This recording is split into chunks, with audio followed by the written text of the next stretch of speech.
Would you mind introducing yourself for the audience, please?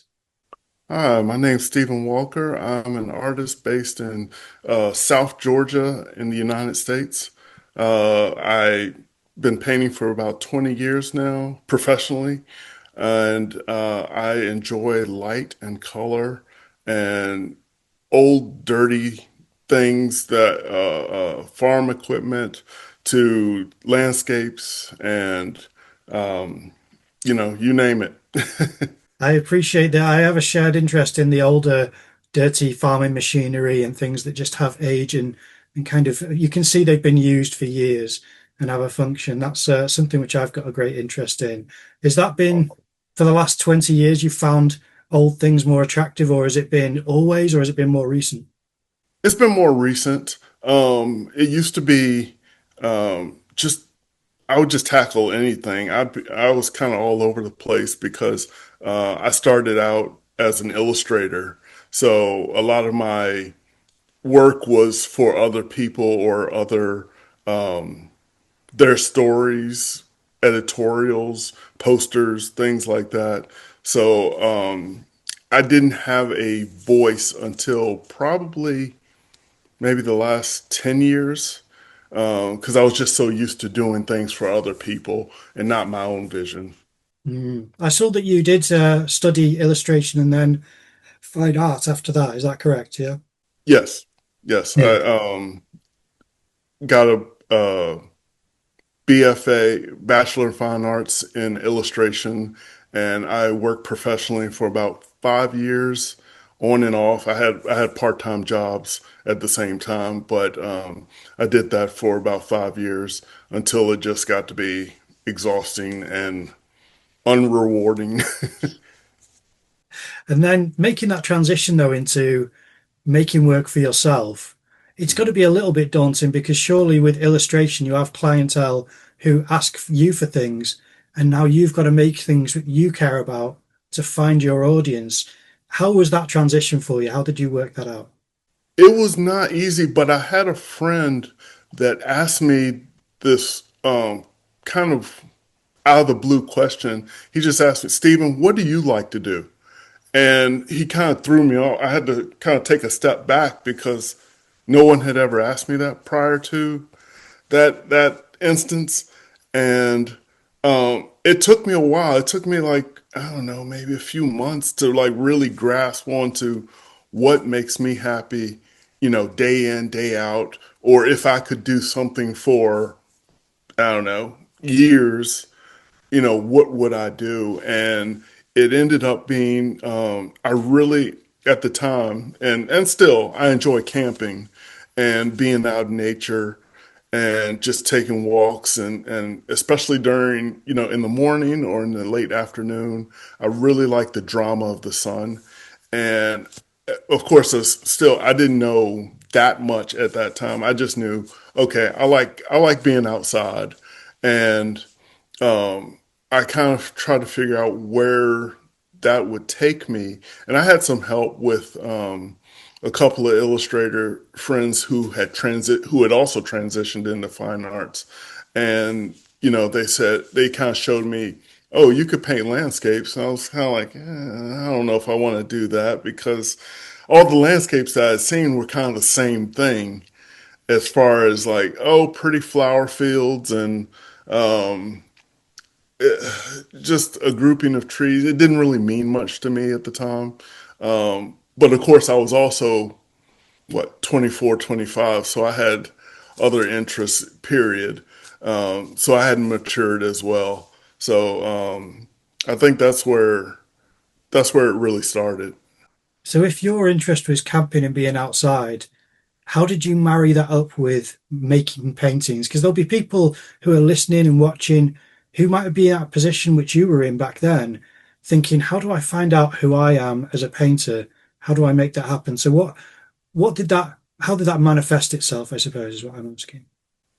I think I was more on the lookout for that stuff once I realized it's what I really like. So, I had a lot of memories and things, but I didn't have a lot of imagery to work from. So I started carrying my camera everywhere I went with everywhere I went, and especially during the later part of the day or early in the morning, and just looked for anything that had warm light, cast shadows, and just took a picture of it and thumbed through it. So I spend, nowadays, even now, I spend a lot of time just thumbing through images, seeing, okay, what grabs me right now. And between that and getting the chance to have somebody say, "Oh, we're going to take a chance on these paintings," because again, I was used to painting for a client that I already knew was going to pay me, and there was no ifs, ands, or buts about it. So, and I had a deadline. But now doing fine art, it's like, okay, I painted. Maybe somebody will like it. Maybe, So once I got a gallery interested in my work, that's when things kind of really took off for me. How did you introduce yourself to the gallery? That's another thing which people find difficult is getting connected with a gallery that Yeah. suits them and introducing their work to them. It can be uncomfortable at times. So how did that happen for you? It was not as fluid as going out and approaching a gallery. They actually came to me because I was in a competition, an illustration competition of all things. And I had, I think, two or three works up. And another artist invited this gallery owner and his wife, well, they were both the owners, um, to the show. And um, they were looking for his work and they found his work and they represented him. But they hadn't even opened the gallery up yet. So they were just on the lookout for any artist. And they saw my work, which was, again, illustration work, which was a portrait of Jimi Hendrix. And then there was another semi landscape of a tornado with a guy standing outside with a briefcase. And they really liked how I handled both of those. And they asked to come to my studio, which didn't exist. Uh, uh, of course, I said, sure, you can come to my studio. And after the show, I ran home and told my girlfriend, we got to turn this apartment into a studio like yesterday. And I started painting. I started breaking out the paints as well as taking out some of the experimental landscapes I had been working on, setting those up, and it kind of went from there. That's brilliant. That's a great way to be introduced to a gallery is on the merits of your own work, just holding up Yeah. by itself. So I should say for the audience as well, I was referred to you from Gavin Glakers, which I very much appreciate because your work is absolutely beautiful. I love his work, and your work, very much like his, has this amazing sense of depth, texture, color, light, all the things which really just make paintings just brighten up rooms and attract you to them like a magnet. So I really appreciate that. And you've both got this show on together because whilst we're talking about galleries, you're both working towards this exhibition. Is that correct? Yeah. Yes. Yes. We're both, well, most of my work is done. He's still working on his, which is the life of an artist, of course, trying to meet those deadlines. I think we'll have about 12 paintings each in the show. That's interesting. When I last spoke to him, he said he's got three to show me. So, Yeah, I know. so but but yeah, for anyone who's not seen the previous episode with Gavin Glakers, I'll put a link in the top right hand corner now. So that'll be at the top right hand corner of the screen. And for anyone who's listening, there'll be links in the description of the audio platform and video platform to go and watch his episode from last week. He told me that his work is all based around Washington. That's what the show's going to be. Is that what your work's based on as well? Yes, Oh, Washington and the Northern Virginia area. that's fantastic. Because yours looks more rural than his does. It looks like he's going in the city and you're getting the parkland and the bridges and things like that. Is that what you're Yes, doing? Yeah. yes. I tried to just kind of grasp everything. The big challenge with this show for me is that I no longer live in Virginia, so I grew up in Virginia, but um, I had to make road trips and um, reference old photos and things like that. And usually, a lot of my old photos revolved around the outskirts of DC and Alexandria and Northern Virginia. So is it photo reference exclusively, or do you make sketches or all plein air pieces that you can use for atmosphere as well, or how does that work for you? I make a lot of thumbnail sketches, and usually those are based off of the reference initially, because sometimes I'm guilty of just pulling off to the side of the road and taking a picture, or and I might not have the time or the convenience of being able to do a plein air study, just because of the deadline, you know. And I think you might know this as far as like plein air work. You can have good days, you can have bad days. But when you're planning for a show, you can't afford to have too many bad days or a string of, okay days. So, Absolutely. Well, photographs as well come with their own challenges. It's not always easy to bring the life out of photographs because they can flatten a landscape. So for you to mhm. turn that into paint means that you've got to breathe more life into it than the reference will sometimes offer. How do you connect that difference between the experience and what the reference will give you? I'll treat the reference like a reference as far as referring to it because there gets to be a certain point where you can only do so much with the reference, especially with like darker scenes that have powerful lights. Everything else might be really black or dark. So you have to either take notes when you take the picture or be good enough to remember how that actually was. And between that, um, knowing color palettes and color theory to know what's going to work with this sun or what's going to work with this particular image.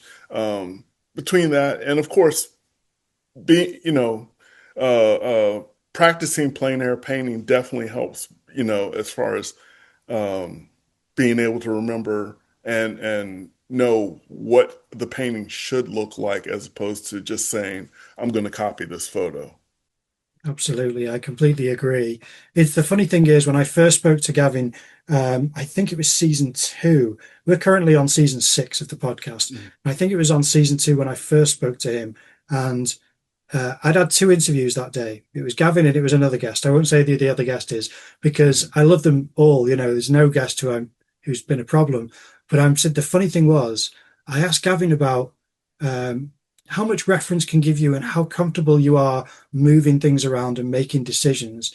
And he'd said, yeah, you've got to do that. You've got to make decisions and move things. That's part of the creative process. The next guest said, you can't do that. You've absolutely got to stick to the reference or you're making things up and it won't be consistent with the light and atmosphere. Now, neither of them is wrong. I just love No. the rules that people will have for themselves and what they live by as principles for their own artistic creativity. How do you feel about artistic liberties? Do you move things? Do you delete things? Do you add things? How does that work? Oh, I take many liberties as often as I can.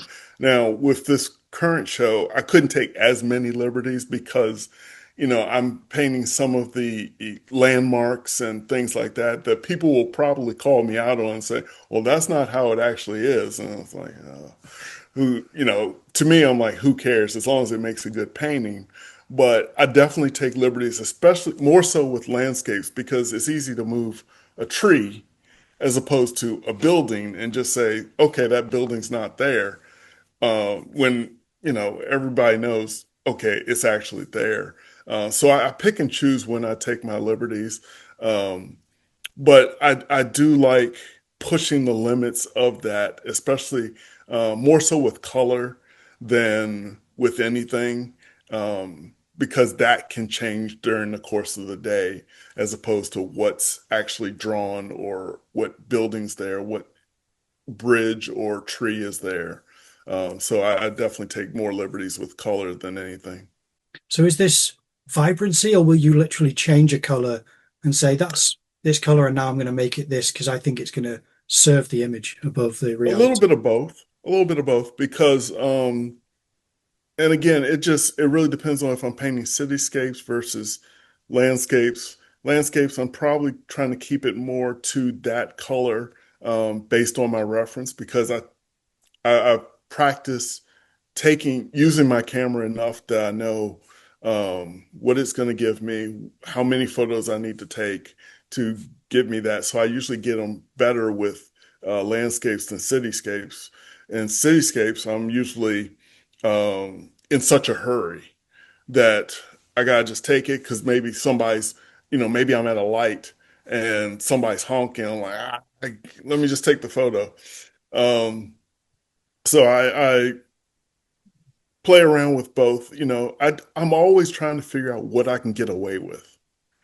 I mean, it sounds sneaky, but yeah, I'm trying to figure out what I can get away with. Well, I've mentioned a few times to other guests, and I'm going to say it now, is that I've only had recently the education of finding out how much artists like yourself will have these beautiful, vibrant colors on their painting. But if you look at it closely, or if you had a color dropper, you'd see how much artists knock back the chroma of certain Mm, colors in order to not have them compete with each other and then create this imbalance, because there has to be a certain amount which shine and a certain amount which allow the colors to shine. Otherwise, mm, they're all bright and it starts to look like a cheaper painting that can be a little bit garish.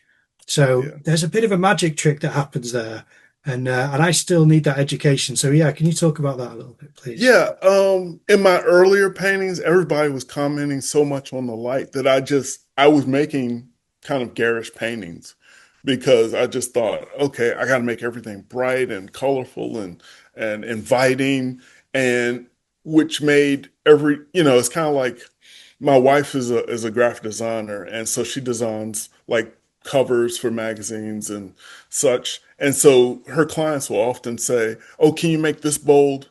Can you make this bold? And can you make this bold?" And then nothing becomes important.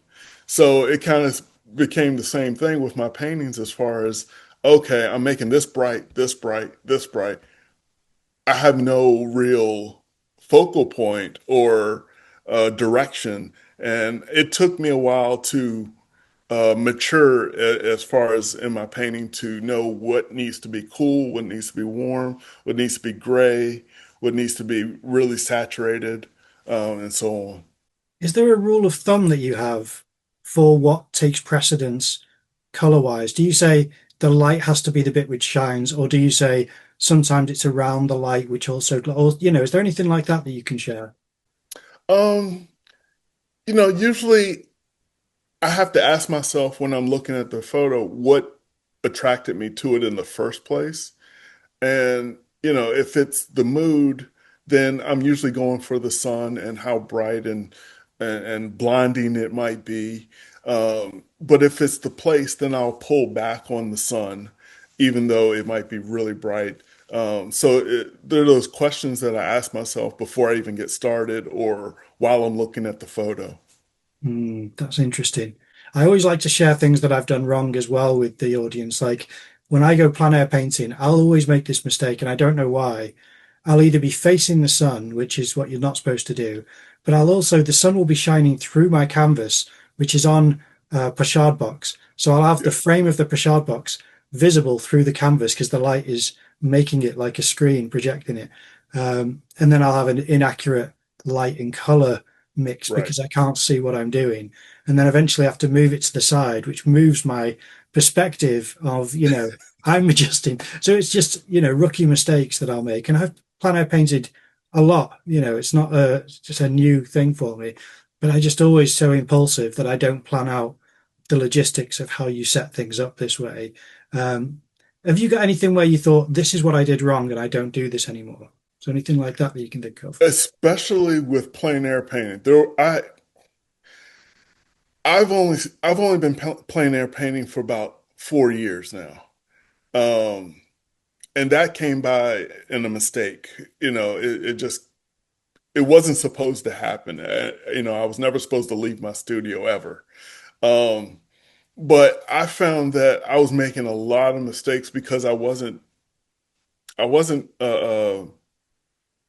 looking at other artists and their setups and their palettes and I wasn't doing my research as far as what I just got kind of thrown out there and um just started painting and trying to paint as if I were in the studio, which doesn't always work outside. Um, but like I said, I got thrown into it. I had a friend who was in a competition in Georgia and she moved to Florida, which made her ineligible for the competition. So she called me and said, "Do you want to be in this competition? They'll love your portfolio." And I said, "Well, I've never done this before." And she was like, "Oh no, you'll be fine. You paint great." I'm like, "Okay." And I didn't have a French easel. I had no pochade. I had massive tubes of paint as opposed to little tubes that I could like travel with. And so I had to go out and get all this stuff. And my first time out was just horrible. I hated everything about plein air painting that you could hate, from bugs to the sun moving. I never realized how quickly the sun would move. Um, and again, I'm attracted to some of those sunsets and sunrises, and I'm setting my palette up or my Pashad box up to look directly into the sun, thinking it can't move that fast. I'm a pretty fast painter. It can't move that fast. And like, next thing I know, it's noon, and I'm looking for the sun. I'm like, wow, this went by quickly. Um, so I had a lot of things that I had to adjust, and I'm in terms of painting, I'm pretty good quick study. So I would just spend my time looking at the artists around me and picking up like, okay, why are they doing it? It looks like they're doing this because they paint this way. And I'd pick and choose what I took from them because, otherwise I'm going to end up painting just like them. And I didn't want that. But I needed to find easier solutions to the problems I was coming across. Yeah. So do you kind of now, to make it more efficient, do you kind of establish a composition, build the building blocks, and then wait for the light that you like, and then work on the memory of that light? Or because how do you pick the moment of light is what I suppose, asking, because that's the fleeting part, isn't it, of the day? That's the fleeting part. And usually I will go to the area. Um, Sometimes I'll try to go the day before and just figure out, okay, if I'm here at this time of day, the sun's going to be there. And what effect, is going to give me the best option? And can I time it so that I come out here early enough that by the time I've got the board covered and maybe I'm 20 or 30 minutes into the painting, will I be at the point where that scene has set up for me and I can get all the other information that I need. Um, a lot of this plein air painting stuff is just muscle memory for a lot of people because they paint the same thing over and over and over again, and they know what the landscape or the scene is going to do. And even if they don't, sometimes that's when we have that artistic license. We just say, all right, we're going to change it here. It's amazing because it is like hitting a moving target, and I suppose you're capturing from the point where the light is ideal. You're then adding information afterwards, which will be gleaned from observations past that point where the light's gone from where you want it to be. But you're saying, oh, now this has got a richer tonality to it or something, and that'll be added, which it may not have been when it was exactly as it was. So it's almost like capturing a segment of a time lapse onto your canvas, isn't it, in a way? Absolutely. Um, and again, that's when color theory might come into play, where I found myself painting this scene on the panhandle of Florida, and it was about sunset, and the bugs were just outrageous. I mean, they were landing on my eyes. They were on the palette. I wanted to get out of there, so I just had to stop and take notes of, okay, this. the rest of the tree line is pretty much dark and cool. So, and which is going to make the sun look brighter and warmer. So I just made a bunch of notes like that and got the heck out of there because it was unbearable. Just being eaten alive whilst you're there. Yeah, yeah. Well, I imagine that, I mean, because I've toured America, I've been across the Midwest and been Hmm. up, north and been to Texas and Arkansas and things. So I've seen a good few states all around, and the light's quite different. But I've not been to Georgia. I've been to Florida, but I was very young. Is the light different from Georgia to Florida? Is there a distinct difference? No? Not really. I think usually they have better cloudscapes. But for the most part, it's the same because everything, there are no real seasons this far south. Everything's green, just probably all year round. Um, so for the most part, other than some of the trees and things like that, basic stuff like that, it's pretty much the same. So they'll have different trees in Florida than what you have in Georgia. Is that what you? Yeah, more Yeah. more palmettos in Florida and more Spanish moss and live oaks in Georgia. That's interesting. But yeah, we've talked about color a few moments, so I'd like to, if we can, I always ask every artist this: do you have a set palette? And if you do have a set palette, can you take us through what colors are on your palette, please? Sure.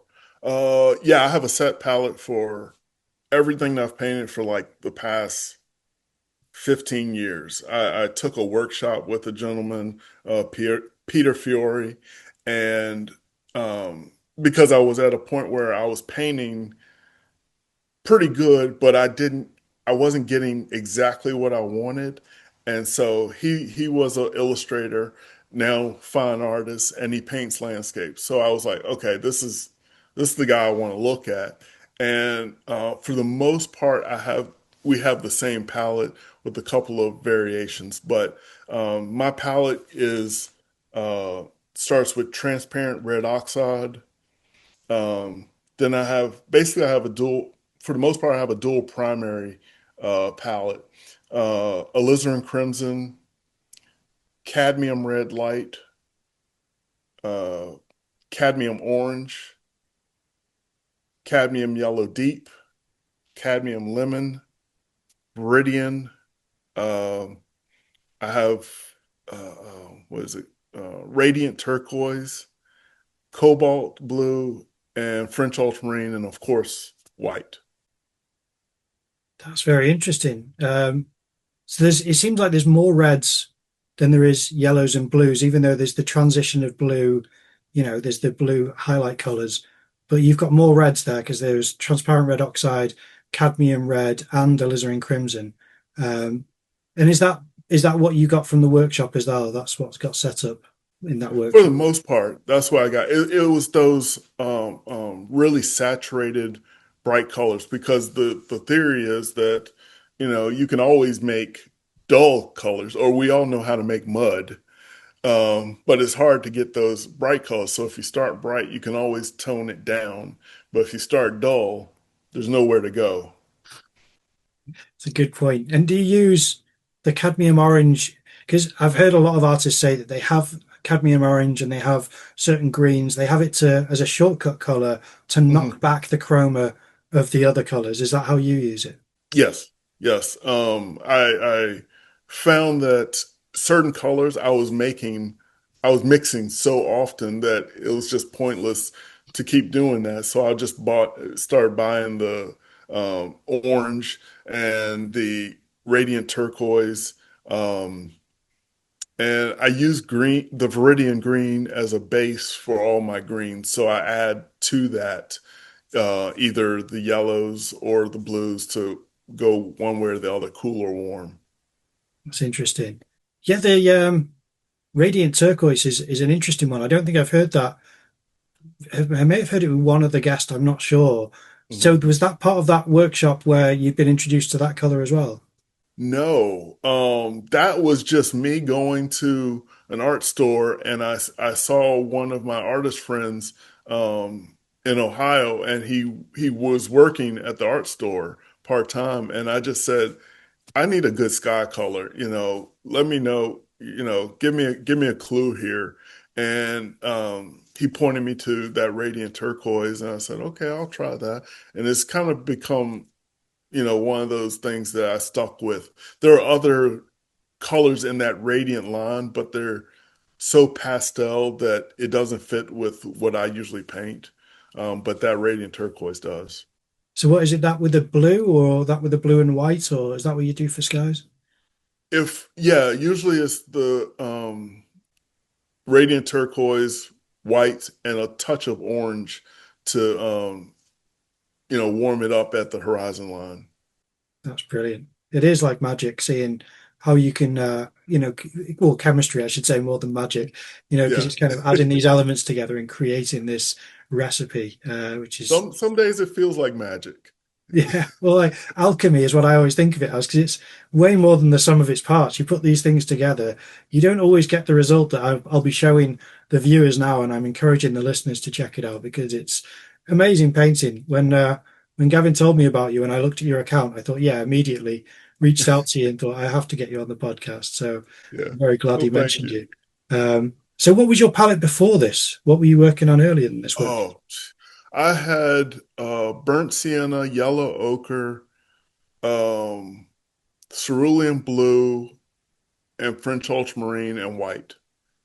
And so there was nothing impactful about any of those colors. They all were mixed with something else. So I had no chance of getting the brightness that I wanted. And I had a series of paintings earlier on when that gallery first approached me, called the Farmville series. And you can see that's kind of like the point before I took the workshop versus afterwards. You can see how muted the colors were and my palette was because I also made the big mistake from working with reference is I would take pictures from my car and through the glass, and the glass would turn the photo to a tint of green. And so I didn't, at the time, I didn't know anything about color correcting the photo. So I was just going from a bad photo, make with a bad palette, making bad paintings. So Everything looked like it was part of the Matrix. It all had a hint of green to yeah, it. A yeah, scene in the exactly. Matrix. I just want to take a minute to talk about the patrons for Painting Insights podcast. They are fantastic support for the podcast, the reason it's still going as well. But I also want to mention that every month we post a bonus show to our Patreon channel. And recently I was fortunate enough to spend the day out with Rob Poynton as he painted one of the landscape paintings that he made in North Wales in 2025. And I joined him on a day when it was quite stormy weather. He said it was some of the worst weather conditions he's painted in, and I managed to capture that on camera. It may sound awful, but it was quite a privilege to see how he does what he does in those conditions. If you're interested in that story, that will be exclusive to Patreon. So I highly recommend checking it out. It's the price of a cup of coffee, and it means the world to Richard and I for supporting the podcast. I really genuinely want to thank everyone for watching, liking, commenting, subscribing, but especially to the patrons. They really do prop us up and keep us going. So if you can, check it out. The link will be in the description below.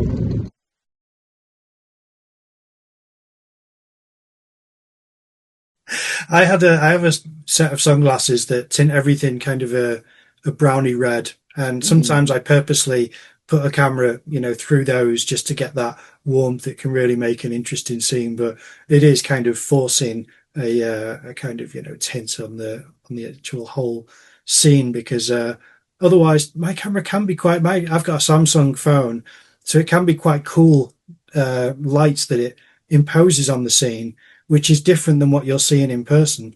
Now, yeah. the sunglasses don't fix that; they go way beyond it. But it's still, you have to have sometimes a combination to get those things accurate. Have you found that there is limitations to your camera where you think it just won't get this color? And I'll give you an example. With my both my Sony camera and my Samsung phone, they won't capture a purple flower. It always turns it blue, and it just won't be able to capture this purple for some reason. It just doesn't have that ability. Yeah, there are some issues with that. And I typically try to use when I go out, if I have to use my phone, I'll use my phone, but they make them so that there's so much automation to them that it doesn't give you exactly what you see. It makes it almost prettier than it really needs to be. And so I have a Nikon D3500 that I typically have in my car or nearby. But in a pinch, I'll use my phone. But I prefer my DSL camera. And you're used to making those tweaks and how it shows you Yeah, anyway, so you can yeah. change it. I took a photography class when I was in college, and of course, when I took that class, that was like years ago when they were literally teaching it with a manual camera. There was no digital, so we still had the dark room and all that kind of stuff. But it made me really much better when it came to digital cameras because then I could change it to manual. I can change the aperture, change the f-stop, all that good stuff really quickly. Although I only got a C in that course, but I got out what I needed. Yeah, yeah. Now, before I forget, when we were talking about your color palette, is there a specific brand that you have a preference for of paint? I have grown very fond of Michael Harding. Um, I initially when painting, it was all about okay, how inexpensive can I get the paint? And then I realized, okay, I'm using twice as much paint, to get the same effect. And I started using his paints maybe 3 or 4 years ago. Once I started doing the plein air stuff, I think I met him in Florida at an event and started using his paints, and I was just blown away. I was like, this makes life so much easier. I had been just a fool making going up a hill, pushing a boulder up a hill. So yeah, Michael Harding. I want to go back to what we talked about earlier, which is this show that you've got coming up with Gavin Glakers. Um, when did you say that show's on from? It starts February 27th. February the 27th. And you're both doing paintings based around the same area. And he's taking the more urban side and you're taking the more rural side. Is that something you talked about, or is it just what your work is Not anyway? at all. Gavin is very busy. And so I got a head start on him and just started tackling everything and kind of strayed away from the cityscapes because I only had so many um, references from that area. And um, I I started posting things saying what I was working on, and he kind of got the hint. Okay, you're ahead of me. Got it. And but since he's really close to that Virginia area, he can go out and get more cityscapes and things like that. Um, but I just wanted a variety of things to keep me interested in the whole body of work. So, it's hard for me to do a series of only cityscapes or only landscapes for an extended period of time. I have to switch it up and make sure I paint something different just to kind of give myself some breathing room, a break. Yeah, that makes sense. And what's your turnaround time? I mean, I know it's hard to measure because it's not like you clock in and clock out necessarily, but when you start a painting, do you kind of go, this will be done in a couple of weeks, or what type of time do you give yourself to do a painting? Couple days. Couple of days. Couple days, yeah. Usually, if usually if I don't have to wait for an area to dry, I can finish a painting in a day. It just depends on how technical it is as far as getting the drawing done and maybe having to put a second layer of paint on it because the coverage wasn't as thick as I wanted. Um, but yeah, the turnaround, I think that's where the illustration background really, really helped me because someone like you just said, does it take a couple weeks? And I'm just like, I am bored after a couple of weeks. I have moved on with everything. You could ask me about a painting from last week and I won't remember it because I've painted like three or four since then. But those deadlines from that illustration background really helped as far as like problem solving and knowing, okay, I need to do the background first and just keep overlapping and coming forward with the objects in the scene, and that will give me the quickest turnaround, but also without sacrificing quality. So this is it's very disciplined work, which it take like you said, it's an illustrator's mindset of you kind of dedicate a certain amount of time. Is there a certain hour that do you say I'll be in the studio for 10 a.m. to start Yeah, painting, things like that? yeah. Yeah. Usually, I drop my daughter off around 7:30. I get back to the house and studio around quarter 7:45 and grab some coffee. I'm in the studio by 8 and I will work from 8 to 3 because that's when my daughter gets home. And when she gets home, I don't know what's going to happen after that. Because she may let me work a little bit longer, she may not, she may need help with something. Um, but that's usually my time frame, 8 to 3 is what I usually get. But of course that doesn't mean that it's all painting. I have emails I have to answer. I have Zoom calls. I have sometimes I can't even paint. I just have to clean the studio. Things come up.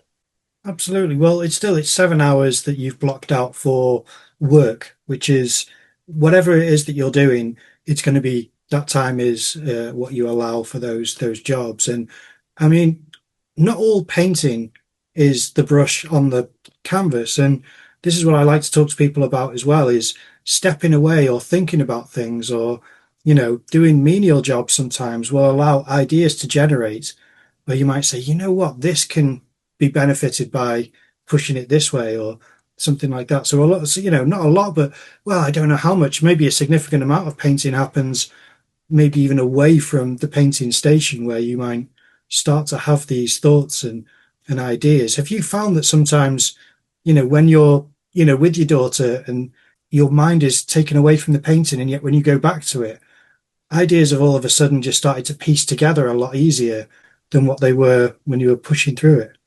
Oh yeah, absolutely. I say that I'm painting or working from 8 to 3, but really it's a 24-hour job because I'll go inside, I'll go in the house with my daughter.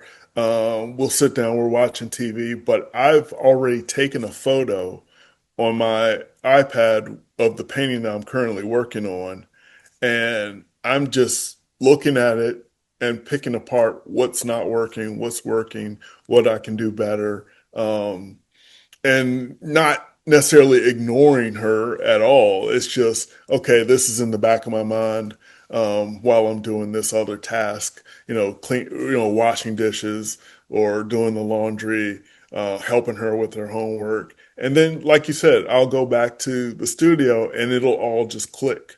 Usually it'll just be like, oh, well, that's pretty obvious. That looks horrible. I gotta change A, B, and C. And but time away is definitely helpful. I also have a couch in the studio, so I've seen the picture of which you posted. oh yes. I'll So be on screen. that gets a lot of use. when even during those 7 hours, just like, okay, I gotta lay down. Um, and it's the couch is positioned so I can lay down and still look at the painting.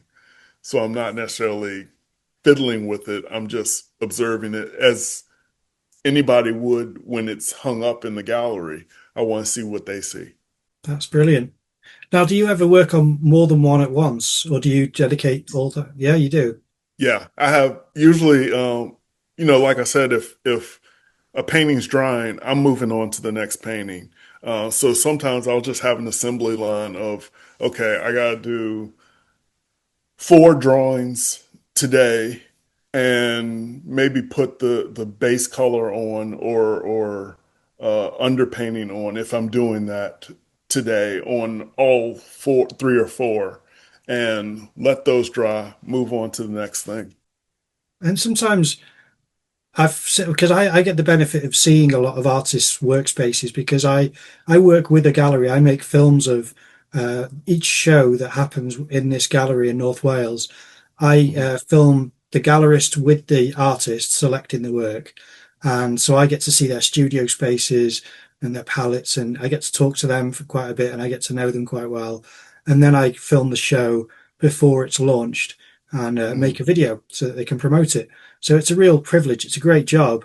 And I've noticed that artists will sometimes have this habit of um, almost having work that speaks to each other in groups, so it's like certain things where they're like, these ones kind of cluster together as similar themes or similar kind of dynamics. Sometimes the composition or the lights can speak to each other.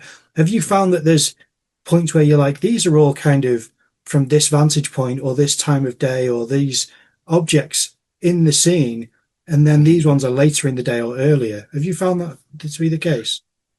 Yeah, because I'm always playing with different lighting effects and trying to figure out,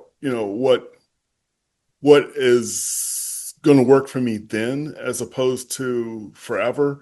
It's a lot of times the photos that I'm working from or the scenes that I'm working from aren't a matter of am I going to paint them? It's just when am I going to paint them? And a lot of times once I start painting them, I get into this groove and I start, you know, keep refining that same lighting or scene. Now, I will say that I can see in my paintings where another artist has influenced me if I'm looking at them consistently for maybe a couple of weeks or a couple of months. I'm like, I want to try that, on a couple of paintings. So I can definitely see that aspect uh coming through in some of my paintings. I usually have that with shape design. I don't know how it affects you, but it's usually I'll see an artist and I'll think that's a really clever way of describing a tree in a more simple cut Yeah. here and there. I just think it just really is an economy of marks as opposed to trying to over render something and then you lose the life of it. Sometimes that affects me, or the cutting in, where you'll have the subject and then they'll use the outside color, the cutting in color to shape, Oh the yeah. denseness of something. It's just so captivating to me to see how that balance can really shape a painting. And because you paint, you can see the mechanics of it. I'm like, I kind of want to try that now. Is it similar things where you just think, I can see how that's made and it really speaks to that subject? Yeah, I love when either I can see somebody demoing a painting or see a detail of it, and I don't know how my mind works, but I'm able to just kind of look and figure out, okay, I see what they've done there. I really like that. Let's try it. And it may take me a few goes to really identify what they're doing without actually talking to them and talking it over. Um, but yeah, it's crazy. It's interesting. It's infectious, isn't it, to see how people do things? I mean, yesterday I saw a video, I don't know if you've seen this, called Four Artists Paint One Tree. Have you seen that video? No. It's four Disney artists. It's in 1958, and it Oh shows wow. them painting plein air, very different from each other, but very Disney. And it's Yeah. amazing. It's incredible. I'll send it to you so you can see it. It's Okay. really, really inspiring because they've all got very different styles, but it's again, it's just you can see how fluid they are with the materials and with the creative process, Mhm. stylizing things. It just liberates you a little bit more as an artist to not, because I find with myself, I constrain myself more and more to reality, and it takes other artists to kind of go, you can break those constraints, you can free yourself from these restrictions on how things should look, and then be a bit more creative with it, which I found really interesting to play with.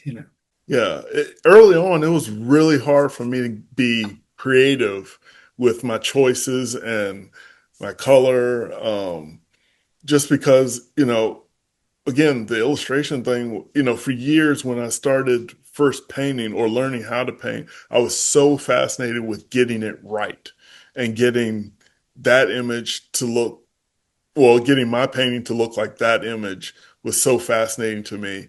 And then to be able to break away from that was really a struggle because I didn't know, I was almost painting and looking over my shoulder like, okay, is somebody gonna know that I'm not painting exactly what I'm looking at? Are they going to call the cops as far as like he's not doing it right? So it became very hard. But I I guess after listening and talking to several artists and saying, okay, you have permission to basically do whatever you want. Yeah, we had that from an artist called Gino Santa Maria on the podcast, and it was so funny how he said that he was painting trees that were equal distance from each other. And his friend came and put his hand on his shoulder. He was like, Gino, you have my permission to change the trees. And that's when he started to move them. He was like, you don't have to do it just because it's there. So Right, yeah, it's right. amazing how much that can just free you up. So yeah, it's very true. Uh, but what is it interesting as well is that with your wife being an illustrator as well, graphic designer, did you say? Graphic designer. Yeah. So do you have that back and forth where you can kind of go, have a look at this, what do you think? Is there that kind of feedback? Yeah. Yeah. Nothing leaves the house without her green light. Because she's just got a better sense of design. Or she's coming in, she teaches at the local university here, and she'll come home, and so she's got completely fresh eyes. She has no expectation of looking at the reference prior to or anything. I'll just come and say, "Hey, can you look at this?" She'll look at it, and because she's my wife, I'll know exactly when it's right or when it's wrong before she says anything. She might give me a huh. And then I'm like, oh, God. Oh no, I've messed up. um, but usually she'll and we both do this for each other's artwork. We'll ask prior to, um, what are you going for first? What is the assignment? What's the goal? All that kind of stuff before we open our mouths and stick our foot in our mouths or what have you. But she's a big part of how I experiment with design. Um, Mainly it's the design portion because I almost feel uh, let's just say inferior to her design knowledge. So I'm just like, okay, I need to make sure she's good with this because even if somebody else is fine with it, I got to answer to her, long term. That's great. That's really healthy. And how Yeah. about your little girl? Is she creative? Is she an artist or is Oh, she... she's creative all across the board. She does theater. She has a space in here in the studio here where she paints.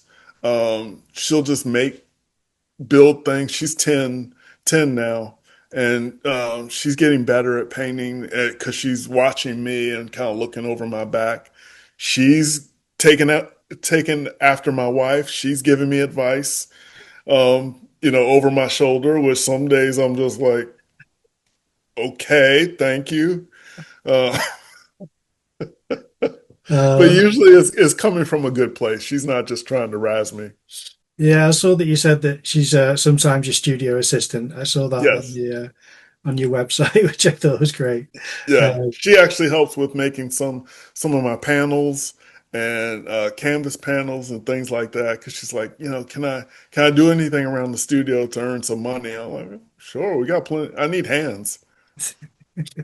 That's great. Just put her to work. Yeah, Excellent. Well, that's lovely, and it's when you've got a creative family, it can just be such a nice atmosphere and just buzzing with ideas and feedback. Like you said, sometimes unwarranted. Where you just think, okay, not today. yeah, Let's yeah, distract you with something else. But it's still all fun and love. yeah, But now, what we do, because we've covered the gallery earlier, I wanted to know as well. I like to ask artists is not all galleries are equal, and not all gallerists are equal. Some gallerists can be a little bit, sharper to kind of, not in a sharp intelligence way, prickly to kind of get to know. They can be a bit judgmental, a bit critical. Some can be a bit cold. Some can be yeah. a bit unprofessional. Have you ever had any bad experience? You don't have to be, you don't have to name them, but have you ever had bad experiences with galleries? Because we like to Oh share yeah, how that works. Yeah. oh yeah. I've had uh my fair share of experiences with bad galleries or galleries that didn't mesh with me. One in particular was just she made sure she knew that she wasn't an artist, and but at the same time she didn't have as much respect for my time, and I would drive, 2.5 hours to deliver the work as opposed to shipping it. I was just like, well, it's 2.5 hours. It's not a terrible portion of my day, but it's a good amount. And once I got there, even though I sent her images prior to of what I was dropping off, she would come back and say, "Yeah, can you change this? Or can you alter this?" And I'm like, what, I'm kind of like, you could have told me this before I made the drive, and I might have been okay with it. But in a lot of instances, she was taking the opinions of some of the collectors that would come in as opposed to, you know, kind of having my back as far as the artist and saying, okay, this is their vision. Somebody might come in and say, oh, I don't like the purple. So she'll just ask me to take it out. And, it just, it gave me a headache. And I think I only lasted there for like maybe 6 months before I just said, okay, this is not a one time thing. This is kind of who she is and how she deals with artists. And, some of the other artists were not as, some of the artists were not as experienced. So they took whatever she said and just did it because they were grateful to be in the gallery. Some of the other artists that she represented had been longstanding and had their own following. So whatever they turned in, she was happy with because she knew that it would sell and, just did what they said. So things like that would definitely get annoying. And I was at the point in my career where I didn't feel like I had to put up with that consistently. Well, good for you. I mean, that must be flashback from your days as an illustrator. When someone Yeah, say, "You change this," you're like, I'm the artist. You yeah. can't change the vision.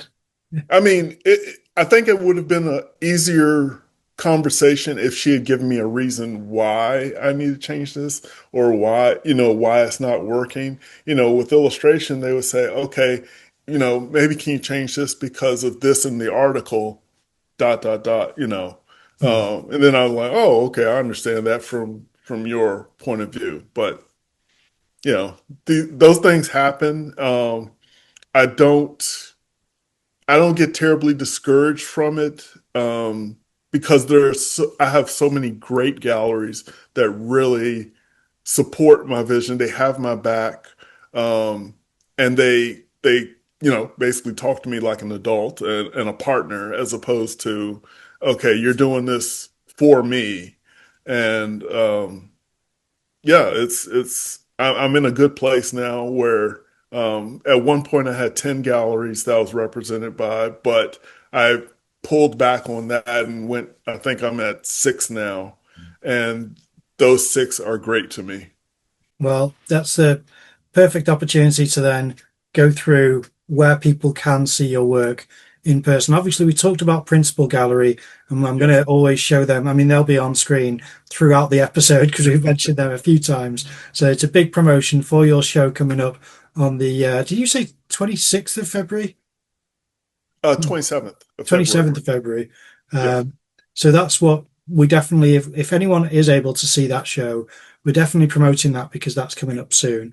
But where else, if people can't make it to that show, where else can people see your work in person? I'm represented in Sheridan, Wyoming, by Ballard's Fine Art, the Sharon Wise Gallery in Columbus, Ohio, Oxford Treehouse Gallery in Oxford, Mississippi.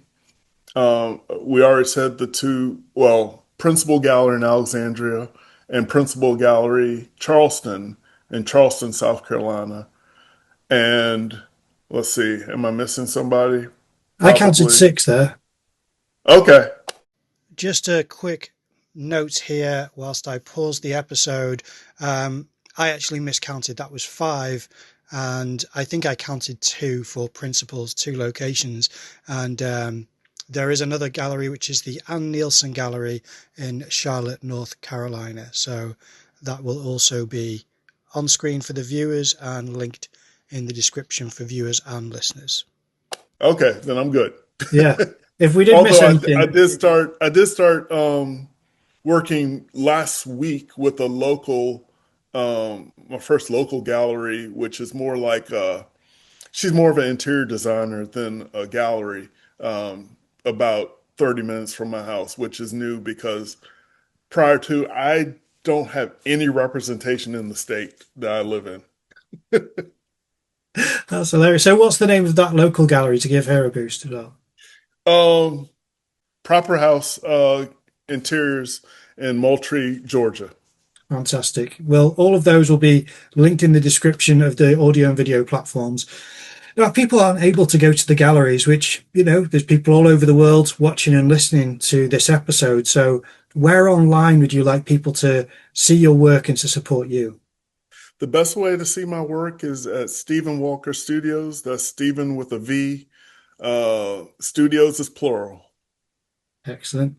And then also, I've got to direct them to your Instagram because it's an incredible wall of your beautiful work. It's so nice to go through. I went all the way to the beginning back Oh in wow. 2015, and it's so strong right from the very beginning. I was picking out paintings, thinking I'm going to have to show these on screen because they're Yeah. so nice. Right from 2015, you've got really strong work. So Wow, yeah, that's great to hear because I struggle with social media as far as what to post.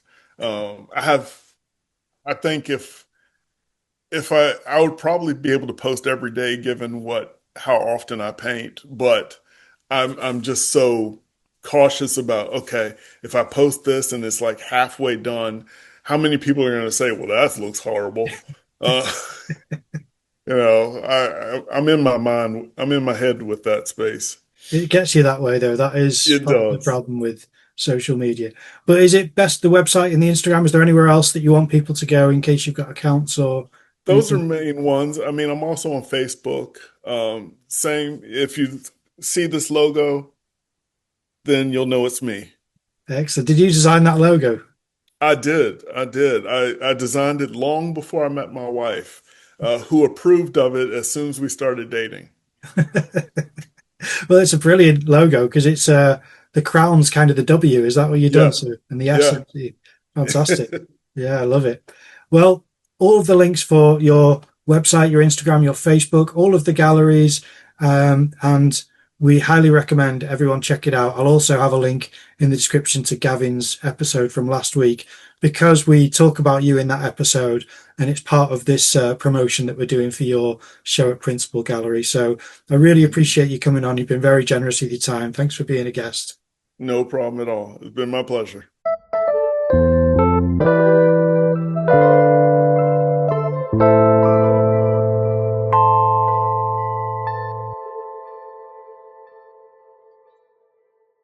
Well, we hope you enjoyed that episode. If you can support the podcast by leaving a like or a comment down below, that'd really be great. But what we'd really like is if you're able to leave a review on the podcast channels, wherever you listen to it or download it, because that helps us get spread around the internet so that more people have access to us and able to see what we're making. Also, follow us on Instagram, and we'd really appreciate it if you like and engage with our posts.